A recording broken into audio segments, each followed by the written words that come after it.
Buenas noches, profesora y compañeros. Mi grupo está conformado por Mayer Ligüeto, Richard Castro y mi persona, María Fernanda Arroyo Gutiérrez. En el día de hoy vamos a tocar los temas de las 3 generaciones de los derechos humanos fundamentales. En la primera generación se abarcan los derechos civiles y políticos.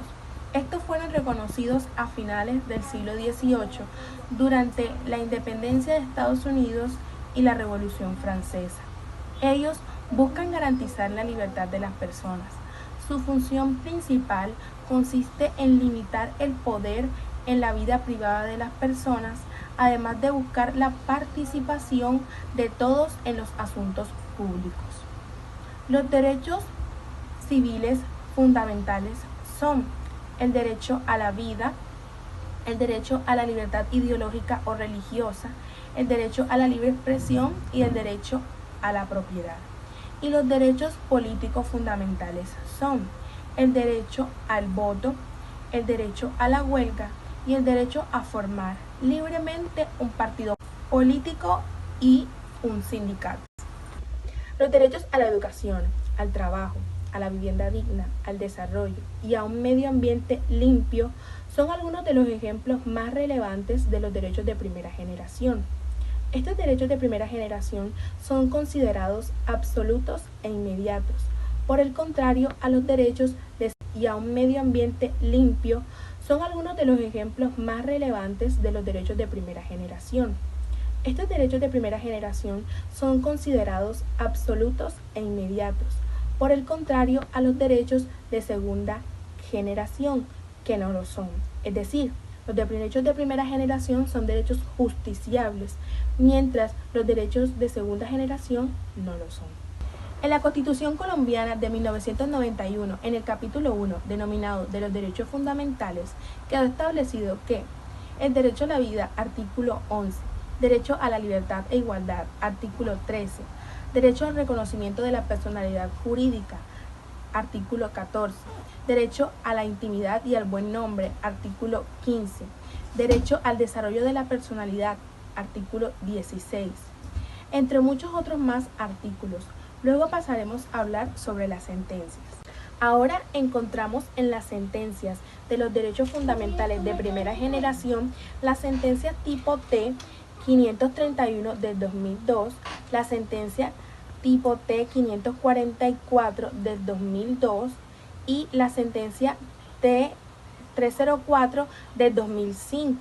Luego pasamos a la sentencia tipo C, en la cual encontramos C 577 de 1995 y sentencia tipo C 1204 del año 2000. Muchas gracias. La división de los derechos humanos en 3 generaciones fue dada por primera vez en el año 1977 por el secretario general del Instituto Internacional de los Derechos Humanos, Karel Basak. Esta división historiográfica conlleva además la segunda generación de los derechos humanos, que se le llama así también porque fue dada después de los derechos civiles y políticos entre las décadas del siglo XIX y el siglo XX, en el marco de las revoluciones industriales. Los derechos humanos conllevan la noción de que es responsabilidad de las instituciones mantener por medio de prestaciones públicas un mínimo de condiciones de seguridad a todas las personas. A esto es a lo que se les llama derechos de segunda generación o derechos económicos, sociales y culturales, que tienen el principal objetivo de mantener condiciones de seguridad social a todas las personas y condiciones para que tengan una vida digna. Estos derechos de segunda generación pueden ser exigidos al Estado en la medida de los recursos que éste posea, pero esto no significa que el Estado puede usar como excusa para el incumplimiento de sus obligaciones el no poseer recursos cuando en realidad dispone de ellos. La Corte Constitucional se proclamó sobre los derechos de segunda generación, llamándolos también derechos asistencialistas, situándolos en un marco de responsabilidades donde el Estado tiene la obligación para con el individuo, que debe ser acreedor de bienes, que debe dispensarle el aparato político por medio de sus funciones administrativas. Colombia es un Estado social de derecho, es decir, un Estado que actualiza sus postulados liberales de un Estado de derecho con las necesidades de la justicia social. Es por eso que en la reforma constitucional del año 1936 se declaró a Colombia en el marco de estos derechos de segunda generación, y no solamente de forma nacional, sino también de forma internacional, con la firma de los Tratados de Derechos Humanos el 10 de diciembre de 1948 por la Asamblea de las Naciones Unidas, lo cual se constituye como un logro de la cultura universal. En la sentencia C-251 del 92, donde la Corte declara exequible el protocolo para la Convención Americana de Derechos Humanos en materia de derechos económicos, sociales y culturales, la Corte ratifica a Colombia como un Estado social de derecho, lo cual quiere decir que el Estado no solamente garantizará las libertades individuales manteniéndolos fuera de interferencia ajena, sino que también debe garantizar un mínimo de condiciones para que las personas provean de una existencia digna.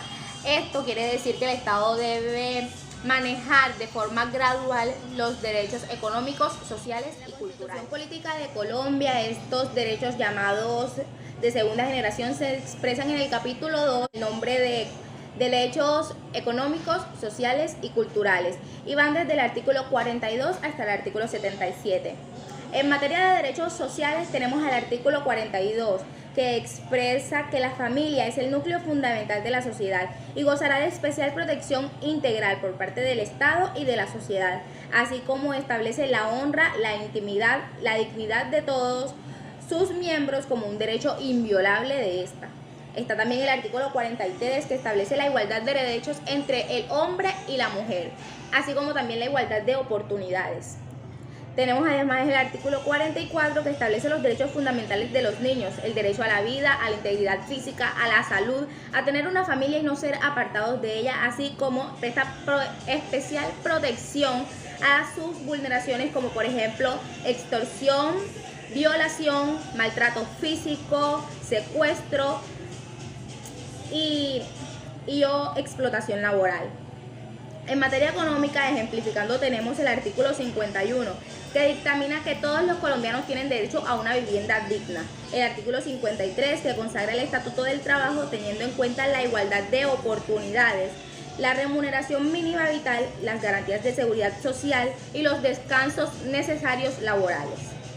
Con respecto a este último artículo sobre los derechos al trabajo, es de tenerse en cuenta las palabras de la Corte Constitucional en la sentencia T-008 del 92, donde habla del derecho al trabajo como una manifestación de las libertades del hombre y, por tanto, en último término, tiene su fundamento en la dignidad del ser humano.